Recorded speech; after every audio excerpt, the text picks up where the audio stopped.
अमरनाथ में एक अघोरी को गुफा में जाने से रोका। उसके बाद जो भी युवा से देखकर पूरी भारत सरकार हिल गई। कई बार ऐसा होता है कि हम जाने अनजाने में कुछ ऐसी गलती कर जाते हैं जिसका परिणाम सभी को भुगतना पड़ता है। आज की घटना इसी जाने अनजाने हुई गलती का परिणाम है। इससे पहले कि हम इसकी शुरुआत करें, यदि आप महादेव के सच्चे भक्त हैं तो कमेंट बॉक्स में हर हर महादेव लिखकर इस चैनल को सब्सक्राइब जरूर करें। ये घटना है अमरनाथ धाम की। वहां रहने वाले अघोरियों के पास एक अलग प्रकार की शक्ति होती है जो किसी भी खतरे से पहले ये समझ जाते हैं कि खतरा आने वाला है। इन अघोरियों को देखकर कई बार श्रद्धालु भी डर जाते हैं, क्योंकि उन्हें लगता है कि तंत्र मंत्र की विद्या से लोगों को परेशान करते हैं। ऐसा ही एक बार एक श्रद्धालु अपने परिवार के साथ अमरनाथ यात्रा पर आया था। उसके परिवार में उसकी पत्नी और उसके 2 बच्चे थे। जब ये श्रद्धालु बाबा अमरनाथ के दर्शन करने के बाद बाहर निकला तो उसे एक अघोरी मिला जिसने उन्हें देखते ही तेज आवाज में सतर्क रहने को कहा कि तुम्हारे बच्चों पर खतरा मंडरा रहा है। यदि तुमने मेरी बात नहीं सुनी तो आज उनकी मृत्यु तय है। अघोरी ने बिना श्रद्धालु को जाने पहचाने उसे कहा, यदि तुम आज अमरनाथ छोड़कर निकल गए तो तुम सभी पर खतरा मंडराने लगेगा। बेहतर यही होगा कि रात तुम अमरनाथ ने बिताओ। श्रद्धालु घबरा गया। ये घोरी बाबा न जाने क्यों ऐसी बातें कर रहे हैं। उसने अघोरी की बातों को न मानते हुए बाबा अमरनाथ की पूजा कर वापस जाने की तैयारी करने लगा। उन लोगों ने तय किया कि वह बस से अपने घर जाएंगे। उनके सफर की शुरुआत हुई ही थी कि रास्ते में बस पलट गई और उनके 2 बच्चे वहां पर बस से गिर गए। बाकी किसी श्रद्धालु को एक खरोच तक नहीं आई और वो दोनों बच्चे उन्हें बहुत ज्यादा ही चोट लगी। यह दशा देखकर उनके पिता अत्यंत क्रोधित हो उठे और अघोरी को उनके बच्चों की इस हालत का जिम्मेदार मानने लगा।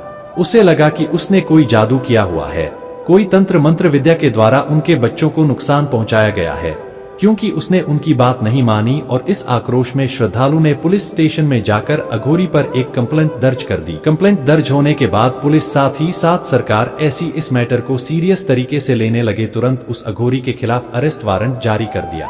जम्मू कश्मीर की सरकार ने भी अघोरी के खिलाफ लीगल एक्शन लेने का तय किया। सभी पुलिस की टीम बाबा अमरनाथ की गुफा तक पहुंचे ताकि अघोरी को गिरफ्तार किया जा सके, पर वह गोरी आसपास कहीं न मिला। पूछने पर पता चला कि वह तो यही अमरनाथ की गुफा के बाहर ध्यान में लीन रहता है, पर आज सुबह से कहीं दिखाई नहीं दिया।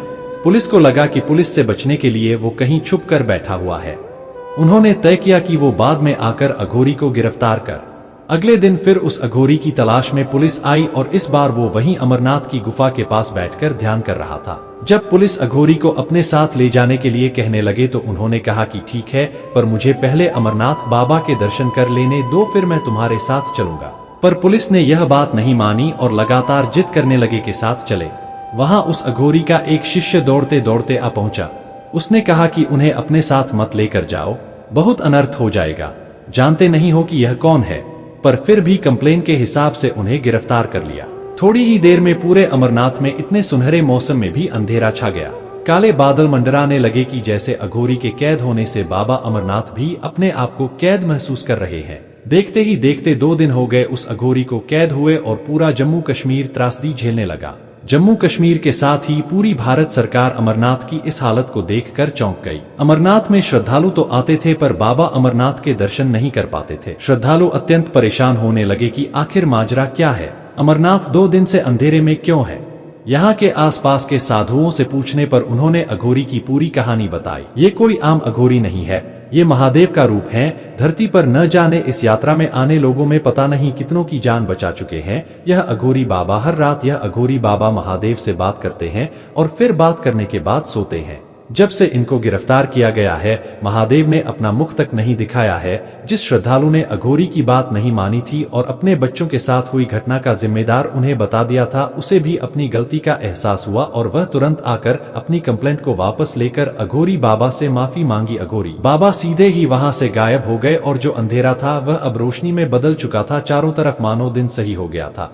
जम्मू कश्मीर सरकार ने बाबा से अपनी गलतियों के लिए माफी मांगी। कई बार हम जाने अनजाने में ऐसी गलतियां कर देते हैं, लेकिन दोस्तों याद रहे, जहां भी कोई धार्मिक स्थल है तो वहां के लोग हमारे लिए बहुत प्रिय होने चाहिए, क्योंकि उनका भाग्य होता है कि स्वयं महादेव उनको अपने स्थान पर जन्म देते हैं और हमें उनकी इज्जत करनी चाहिए। तो सोचो, एक साधु संत महादेव जी से कितना जुड़ा रहता है, तो साधु संत और अघोरी बाबा की हमेशा ही हमें इज्जत करनी चाहिए। दोस्तों, इस घटना के बारे में आपका क्या विचार है, कमेंट बॉक्स में जरूर बताएं। वीडियो अच्छी लगी हो तो लाइक और चैनल को सब्सक्राइब जरूर करें। मिलते हैं अगली वीडियो में। तब तक के लिए हर हर महादेव।